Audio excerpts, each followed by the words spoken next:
So this evening, I want to explore how taking a long-term perspective can be a helpful practice for these times.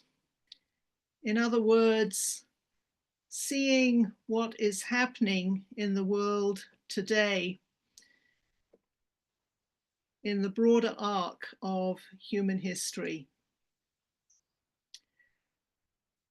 And if you're anything like me, it's easy to fixate on the news and to feel outrage at the latest political shenanigans, whatever they are. And in the space of an instant, I can lose my equanimity and become emotionally reactive and mentally distraught and physically hunched over and contracted. But if I can see current events in the larger context of human history, then something in me begins to loosen and relax, even if it's just a little bit.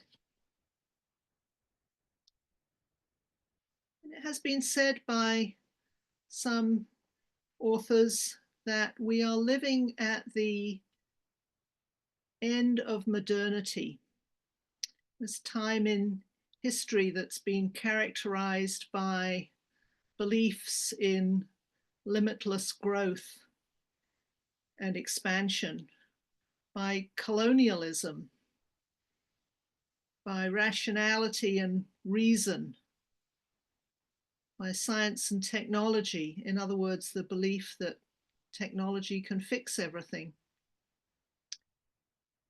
And also by economics and capital accumulation.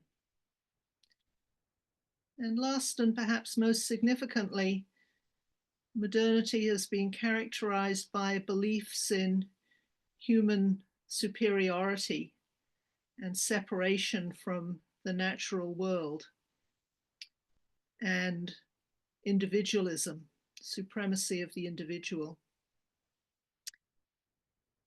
And we can think of modernity beginning perhaps in the 16th century with the Renaissance, and then the Reformation, and of course the invention of the printing press.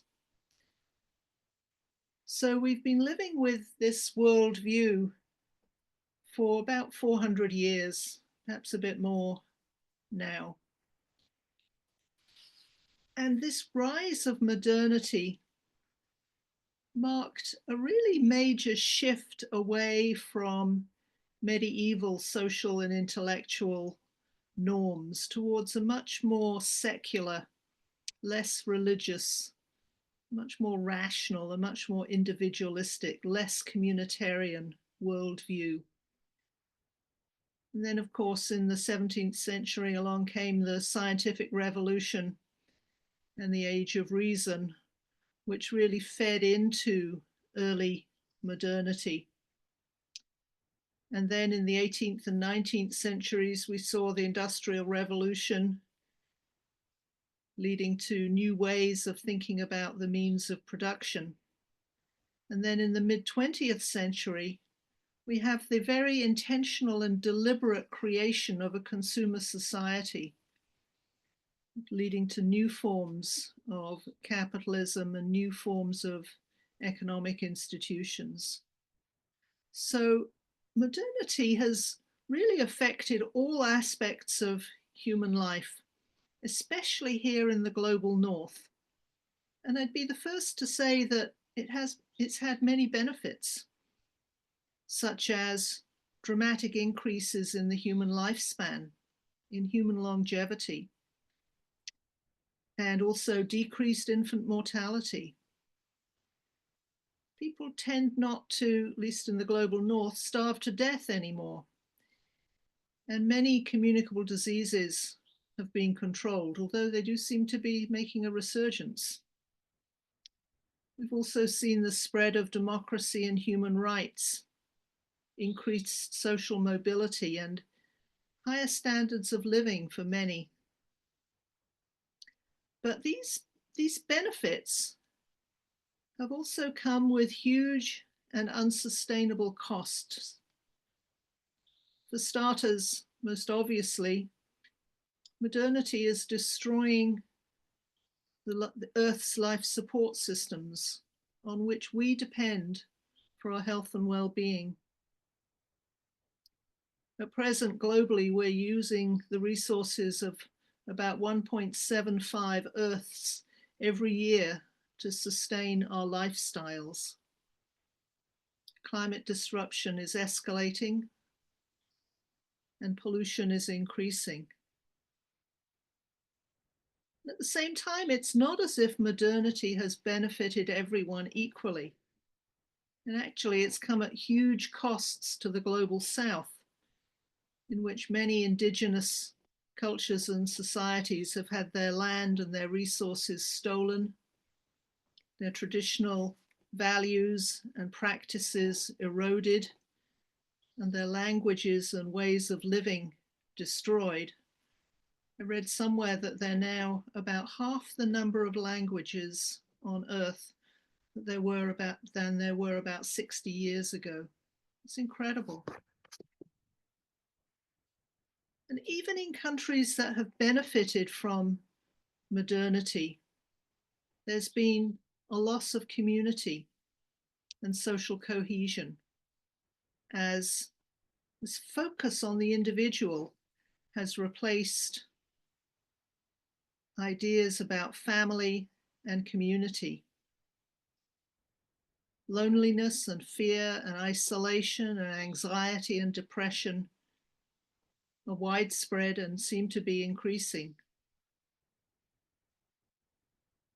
And these harmful and unsustainable costs of modernity, I think, have become much more apparent over the last 50 years or so.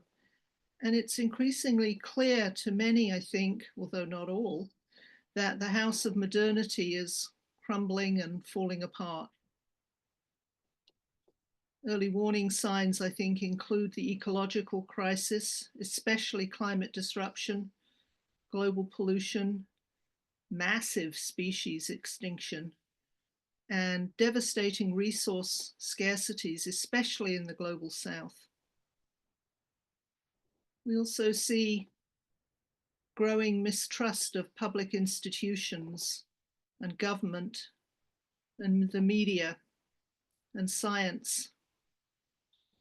If you didn't hear, yesterday, the state of Utah banned fluoridation of public water systems, which will have a devastating, in my view, a devastating effect on public health, and in particular on dentistry for children.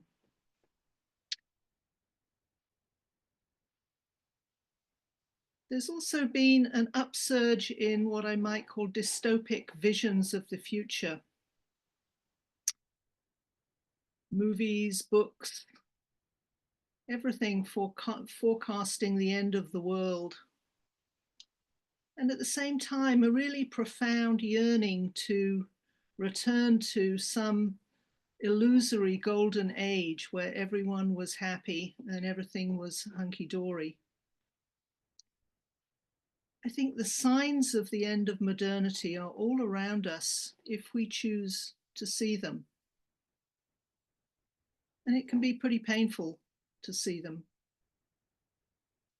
But when we look at human history in this way, as the end of a historical period dominated by a set of values and ideas that are ultimately unsustainable and harmful, we can see what's happening today in perhaps a larger and perhaps helpful perspective.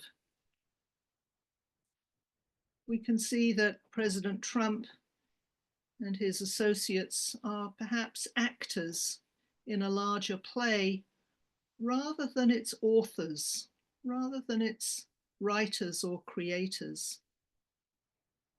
We can see that current events are being caused by many different factors, not just one person, not just one administration, not just one political party.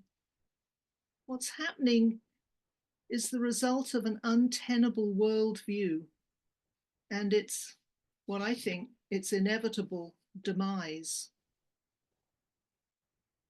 And if we can see what's happening as the unavoidable failure of modernity, perhaps we can let something new be born, a postmodern, a post-humanist world, a world that recognizes that we're all part of the earth and completely dependent on it, a world that honors life as sacred and listens to the multiple intelligences of the earth, what the earth is telling us, what other species are telling us. This can be a world that respects the interconnectedness of all things and the complex systems that we're all embedded in. I don't want to excuse or ignore or gloss over the harm that's being done right now at all. But if we can see current events in this larger historical context, I think it can be helpful. I think, first of all, seeing things in this larger arc of history can soften the harsh edges of blame and anger. Rather than blaming particular people or a particular administration or particular political party for all our woes, we can understand that this time in history would have come to an end sooner or later anyway. And rather than being angry and experiencing all the yuckiness and the suffering that always accompanies anger, we can try to be equanimous and accept what's happening as inescapable, even though we might not like it at all. I think that seeing current events in this larger historical context can also increase our resilience, because it can shift our focus away from the immediacy of the news every day and into a longer term. And this makes it more likely that we can at least begin to accept what's happening, which in turn can reduce our stress and anxiety and make it a little bit easier to cope. I think another benefit of a long-term perspective is that it can foster creativity because it encourages learning and reflection. Taking a long-term perspective invites the exploration of new ideas and a sense of possibility for the future. And lastly, I think taking a long-term perspective can support having a sense of purpose. When we're not constrained, when we're not kind of tied in by the immediate harsh realities of our situation, we can begin to reorient ourselves towards the type of future that we would like to see. It's not guaranteed, it's not promised, but it might be possible. And so in this way, we can develop a sense of purpose that is aligned with our values and that can motivate us over the long term. So seeing what's happening today in this arc, this larger arc of human history, I think can help to reduce our suffering, increase our resilience, our ability to cope. It can foster our creativity and a sense of possibilities. And it can promote a long-term sense of purpose that's aligned with our values. More importantly, I think this larger perspective allows us to see that what's happening is necessary. This historical age of modernity made promises that it could never keep, such as unlimited growth on a finite planet, an endlessly rising standard of living, ever increasing autonomy and control, and health and happiness for all. These promises of modernity were always an unachievable dream. And it's time to wake up to our dependency on the earth and to our responsibility, our real responsibility to help ensure that there's a viable future for all beings, for all beings. So it can be helpful to take a long-term perspective. And in the words of Brazilian educator and theologian Rubem Alves, and I quote part of his poem, "Let us plant dates, even though we who plant them will never eat them. We must live by the love of what we will never see. This is the secret discipline. It is the refusal to let our creative act be dissolved away by our need for immediate sense experience. And it is a struggled commitment to the future of our grandchildren. It is a struggled commitment to the future of our grandchildren. And yes, it is a struggle. It is a struggled commitment. But it is something that we can do. It is something that we can do if we take a long-term perspective. So thank you for listening.